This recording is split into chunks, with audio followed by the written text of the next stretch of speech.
Halo, Assalamualaikum warahmatullahi wabarakatuh.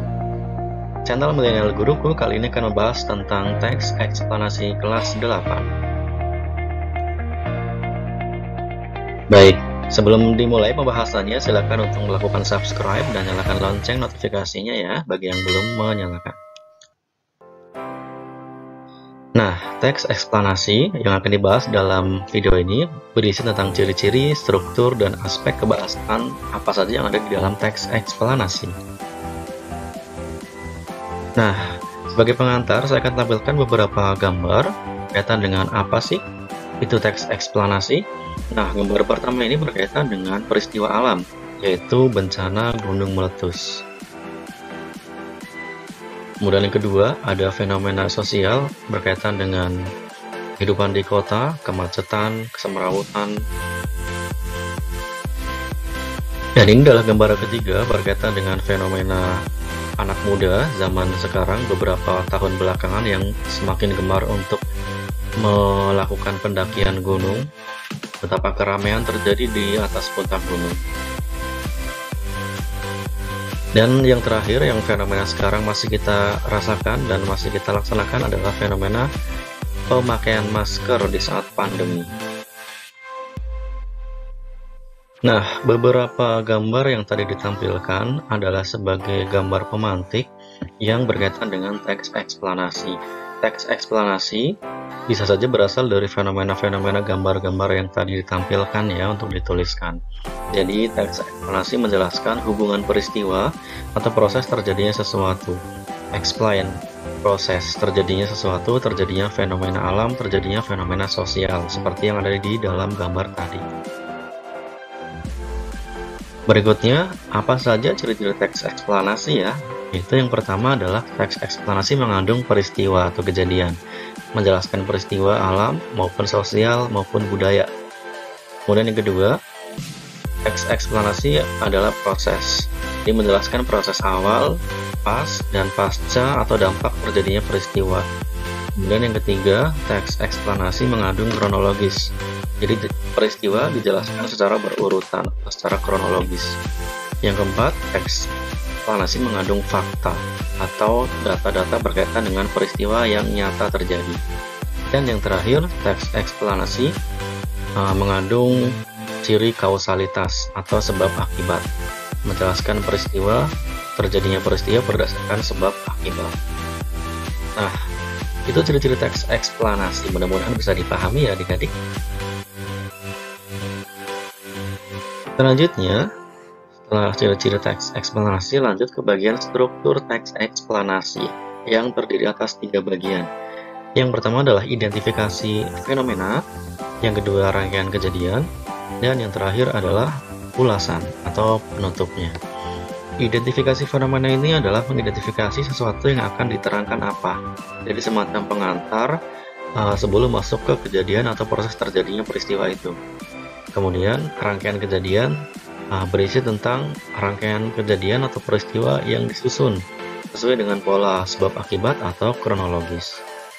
Dan yang terakhir ulasan. Ulasan ini adalah komentar atau penilaian tentang konsekuensi atas kejadian yang dipaparkan sebelumnya. Jadi ulasan ini mengandung komentar dan penilaian atau dampak dari peristiwa itu.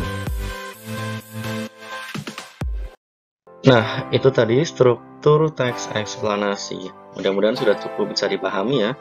Selanjutnya adalah ciri bahasa teks eksplanasi yang terdiri atas 4 bagian di sini. Yang pertama adalah mengandung konjungsi kausalitas. Kausalitas itu adalah sebab, karena, oleh sebab itu, oleh karena itu, sehingga. Kemudian konjungsi kronologis atau kata sambung, kata hubung kronologis, contoh penandanya adalah kemudian, lalu, setelah itu, pada akhirnya. Kemudian yang ketiga, ciri bahasanya adalah mengandung kata benda yang merujuk pada jenis fenomena tertentu, misalnya Kabupaten Bandung, burung, gerhana, kesenian daerah, perkembangan budaya Papua, laptop, gadget, kokpit, pesawat, dan lain sebagainya.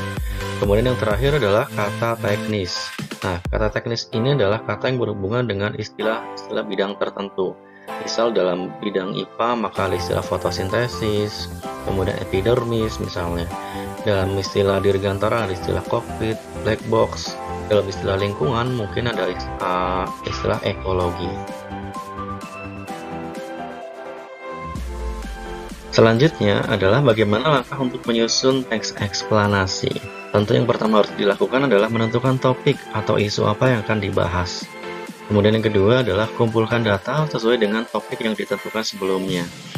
Data ini adalah akan menguatkan atau meyakinkan pembaca tentang apa yang kita tulis.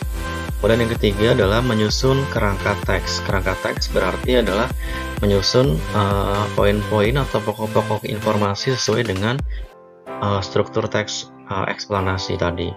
Kemudian yang terakhir adalah mengembangkan kerangka menjadi teks eksplanasi yang utuh yang terdiri atas identifikasi fenomena, rangkaian kejadian, dan simpulannya. Nah, ini adalah contoh teks eksplanasi yang saya kutipkan dari portal berita online berkaitan dengan peristiwa jatuhnya pesawat Sriwijaya Air. Bagian yang pertama adalah pesawat Sriwijaya Air SJ182 jatuh di perairan Kepulauan Seribu, dan seterusnya itu adalah bagian identifikasi fenomena yang memberikan pengantar singkat berkaitan dengan topik yang akan dibahas. Kemudian bagian selanjutnya ini adalah bagian rangkaian kejadian atau rangkaian peristiwa, bagian yang saya tandai dengan warna magenta ya.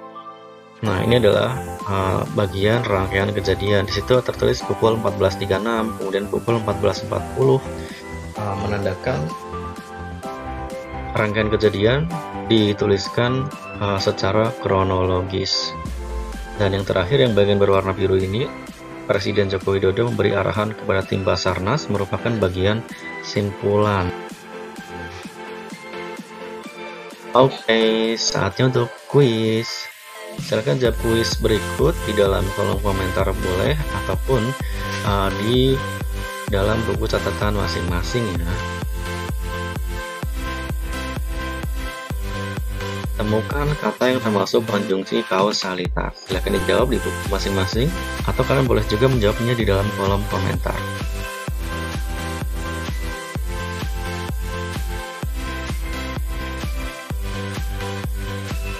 Ya, oke. Jangan lupa untuk subscribe channel Milenial Guruku dan nyalakan lonceng notifikasinya.